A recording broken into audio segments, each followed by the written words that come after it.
ஜெபம்.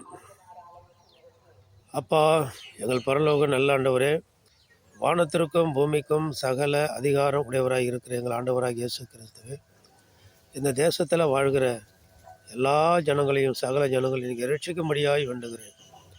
ஆண்டவரே, உம்முடைய வருகைக்கு முன்பாக நாங்கள் ஆயத்தப்பட எங்களுக்கு உதவி செய்யும்படியாய் வேண்டுகிறேன். அப்பா, ஸ்தோத்திரம் ஸ்தோத்திரம். ஆண்டவர், 2 பேர் வயலில் இருப்பார்கள், ஒருவர் ஏற்றுக்கொள்ளப்படுவார், ஒருவர் கைவிடப்படுவார் என்று சொல்லியிருக்கீங்க.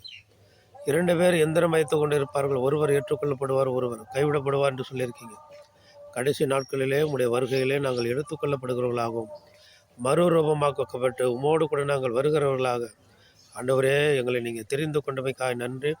இன்னும் தேசத்தில் உம்மை அறியாத, உம்மை தெரியாத, நீரே இரட்சகர், நீரே ஆண்டவர் என்பதை அறியாது இருக்கிற சகல ஜனங்களையும் அப்பா நீங்கள் ரட்சிக்கும்படியாய் வேண்டுகிறேன். ஒருவரும் நரகத்திற்கு செல்லாதபடி, அக்கினியும் கந்தகம் இருக்கிற கடலிலே பங்கடையாதபடி சகல ஜனங்களையும் எங்கள் ஆண்டவர் ரட்சிக்கும்படியாக தாழ்மையோடு வேண்டுகிறேன்.